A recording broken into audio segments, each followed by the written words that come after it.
Sebenarnya selama saya hidup di dunia ini, 19 tahun nih kan sekarang, saya dulu pernah menjadi salah satu korbannya. Oh, Pernah menjadi salah satu korban bullying itu tersendiri.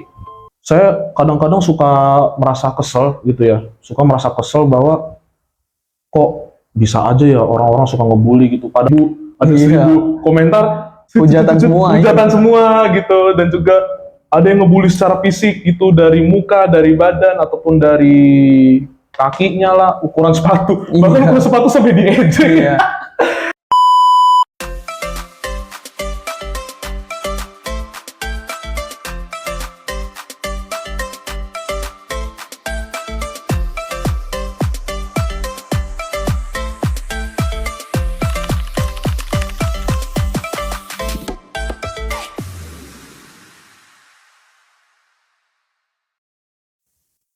Selamat siang semuanya. Kembali lagi pada podcast hari ini dengan tema bullying yang terjadi di kalangan remaja. Dengan saya, Mikael Bayu Mangu sebagai host dan rekan saya. Nama saya Ferry Makul Manulang sebagai narasumber. Sebelum kita masuk ke dalam topik pembahasan tentang bullying, kita akan mengenal lebih lanjut tentang Mas Ferdi.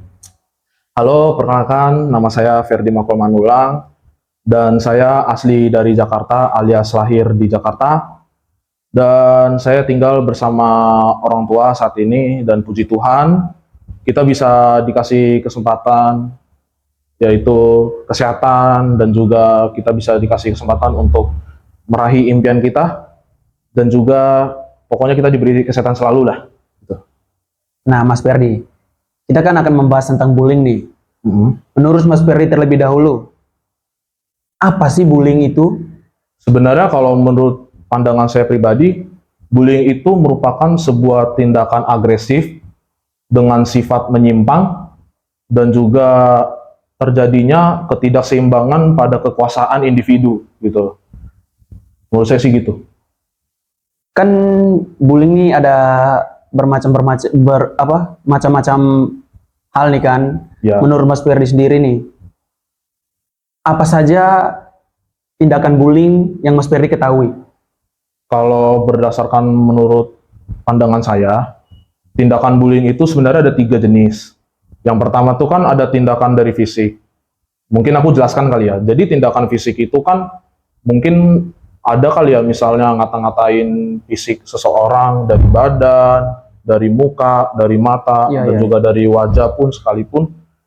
Itu bisa jadi bahan sih, bisa jadi bahan untuk bullying itu tersendiri, tergantung dari pelaku tersebut gitu. Iya. Nah, karena belakangan ini banyak banget kejadian baik dari sekolah, baik dari rumah maupun dari sosial ataupun komunitas manapun itu banyak banget melakukan pembulian secara fisik sih. Mungkin bisa jadi body shaming dan juga segalanya. Dan yang kedua kan ada yang dari non fisik gitu. Non fisik itu kan berarti kan bersifatnya kan non verbal ya kalau nggak salah ya. Sehingga itu terjadi dari perkataan yang keluar dari mulut kita kan, yang muncul dari hal-hal negatif dari pikiran maupun dari mulut gitu. Nah, itu lumayan banyak itu kejadian tersebut, dan kasusnya pun juga lumayan banyak. Bahkan ada loh yang sampai menjatuhkan semangat orang lain dengan cara membuli seperti itu dari non fisik itu. Dan yang ketiga itu ada yang dari cyberbullying. Cyberbullying ini sebenarnya gak beda jauh gitu dari non fisik, cuman yang menjadi beda itu kan yang terjadinya kan di internet gitu kan, di internet ataupun di media sosial. Apalagi kayak sekarang ini kan teknologi kan semakin canggih ya, ya kan, sehingga banyak orang-orang yang menyalahgunakan untuk membuli artis-artis gitu. Kalau menurut saya gitu. Nah, bullying ini sendiri kan banyak sekali kan dampak-dampak dari bullying kan. Dampak apa saja sih yang pernah Mas Ferdi lihat sendiri dari tindak kekerasan bullying ini? Kalau dampak berdasarkan korban ya? Iya. Kalau dampak berdasarkan korban sih yang pernah dirasakan tuh ialah yang pasti adanya kurang rasa percaya diri terhadap apa yang dia punya gitu. Misalnya kan namanya kita juga kena bully kan pasti kan muncul rasa nggak pede kan, ataupun rasa nggak percaya diri yang ada di dalam diri kita pun ataupun di luarnya gitu, sehingga kita pun tidak berani untuk melangkah dan juga kita tidak berani mengambil keputusan gitu. Dan yang kedua, yang pastikan mental health. Mental health itu nurun, dia down. Namanya juga kita membuli ataupun kita yang dibully, pastikan kita pernah yang namanya tuh mentalnya ngedown gitu kan, sehingga kita jadi gak bisa berbuat apa-apa di dalam terlibatnya bullying itu. Iya. Kalau menurut saya gitu. Kan banyak juga kan orang yang awalnya ekstrovert, tiba-tiba karena menjadi salah satu korban bullying, dia menjadi introvert. Ya, Gara-gara bullying juga orang jadi ada yang bunuh diri, Depresi. gitu kan, depresi. nah itu depresi itu sebenarnya rame sih, bahkan ada yang sampai bunuh diri loh. Iya. Makanya itu. Nah, kita kan tadi membahas tentang apa itu bullying, dampak bullying. Saya ingin tahu nih, apakah Mas Ferdi ini pernah menjadi salah satu korban dari tindak kekerasan bullying itu sendiri? Sebenarnya selama saya hidup di dunia ini, 19 tahun nih kan sekarang, saya dulu pernah menjadi salah satu korbannya. Pernah menjadi salah satu korban bullying itu tersendiri. Waktu itu kan kejadiannya kan di sekolah ya. Iya. Waktu itu kejadian di sekolah dari SD sampai SMP. Mungkin kalau boleh saya cerita sedikit kali ya. Boleh. Cerita sedikit SD dan SMP. Jadi saya tuh dimulai dari korban bullying itu dari zaman-zaman kelas 3. Oh, jadi kelas 3 SD Mas Ferdi sudah merasakan tindak kekerasan bullying? Iya, benar. Jadi saya kan sekolahnya kan di dekat rumah saya. Rumah saya tuh kan di Jalan Waringin nih, Iya. di Pulau Mas. Dan saya sekolahnya di Romangun 02 Pagi SD yang terletak di Jalan Haji Ten. Iya.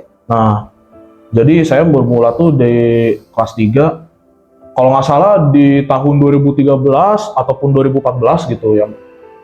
Dan saya waktu pertama kali masuk ke sana, saya mulai diketawain. Diketawain itu maksudnya pernah dibully secara fisik. Karena saya dulu waktu kelas 3 SD kan badan saya kan nggak beratur lah gitu. Iya. Nggak beraturan banget.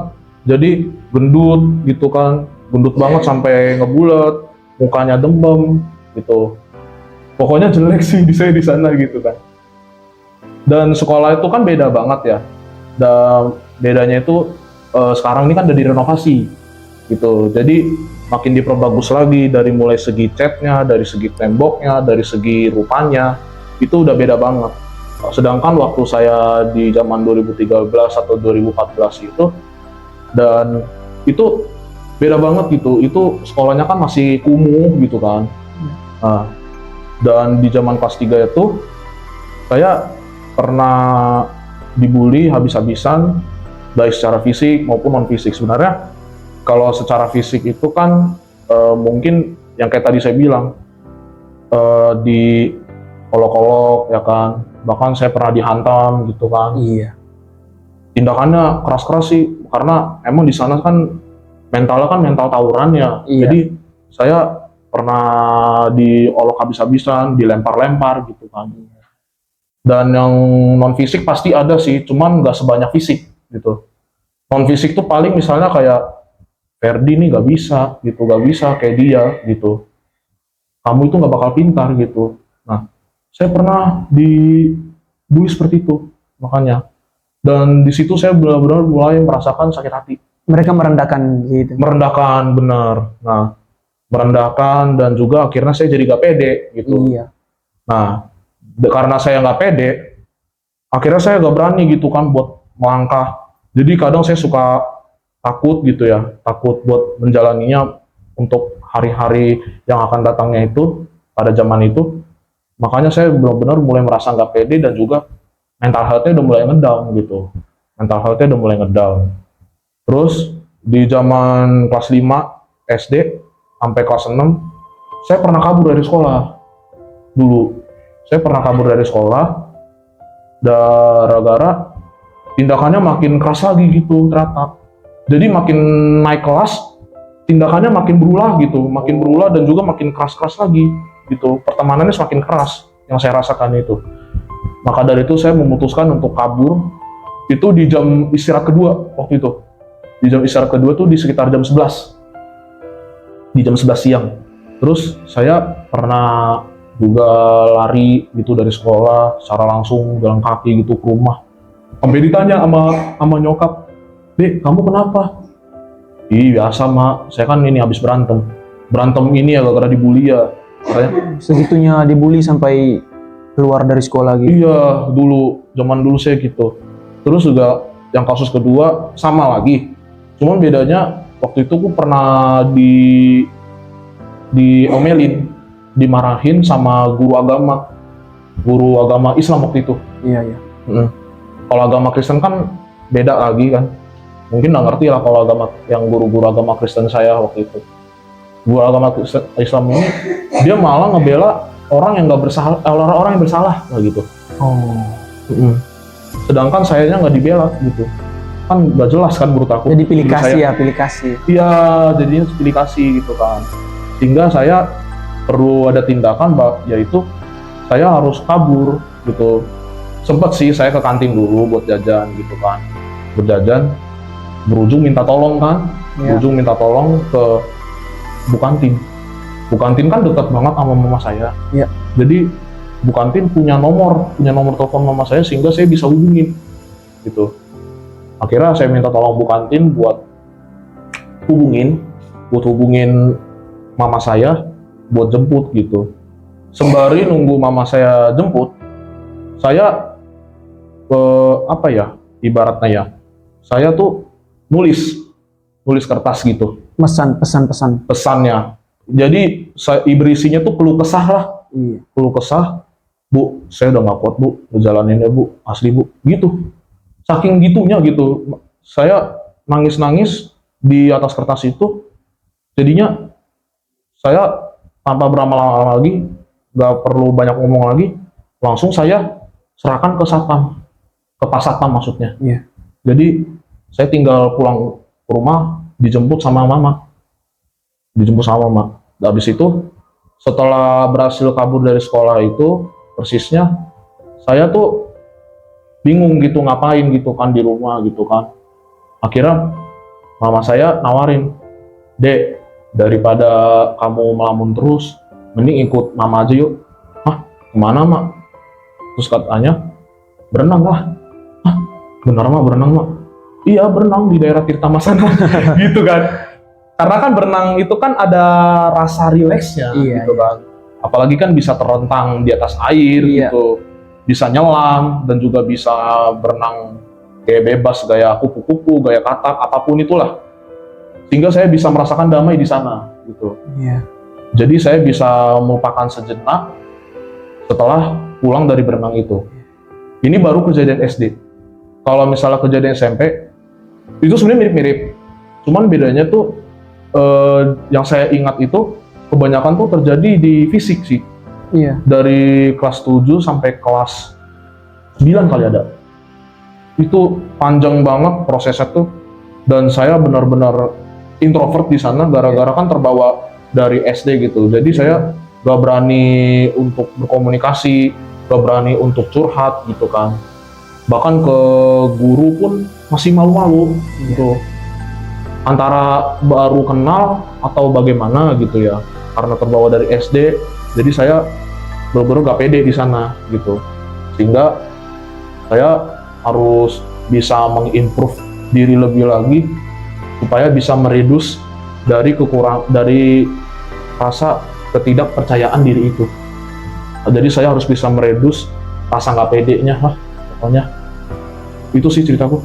Jadi dari SD Mas Ferdi udah mendapat tindakan kekerasan bullying yang bukan lagi cuma sekedar bercanda ya. Iya. Sudah termaksud kriminal lah, soalnya Iya. sudah sampai Mas Ferdi ini memutuskan buat kabur dari sekolah itu Nah, parah. itu parah banget sih.